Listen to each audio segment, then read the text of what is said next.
పుట్టలో వెలసిన అయ్యప్ప స్వామి ఆంధ్ర శబరిమల అవతారం.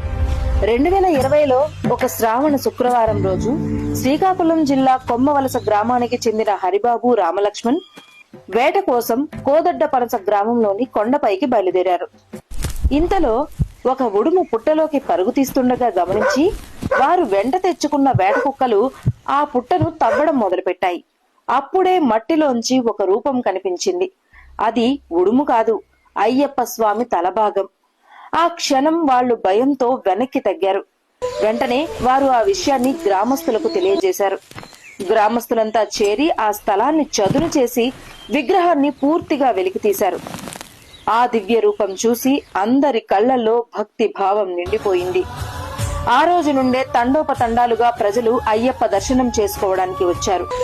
భూమిలో నుంచి వెలసిన అయ్యప్ప స్వామి మన శ్రీకాకుళం జిల్లాకు ఒక దివ్య వరం. అయ్యప్ప స్వామి మహిమతో 2 వారాల్లోనే ₹1 కోటి విరాళాలు చేరాయి. ఇప్పుడు ఆలయం శబరిమల నమూనాలో నిర్మాణం జరుగుతోంది. భక్తుల నమ్మకంతో వెలసిన క్షేత్రం ఇదే ఆంధ్ర శబరిమల అవతారం. ఈ కార్తీక మాసంలో అయ్యప్ప స్వామి భక్తులందరికీ ఈ రీల్ ని షేర్ చేసి కింద అయ్యప్ప అని కామెంట్ చేయండి. స్వామియే శరణమయ్యప్ప.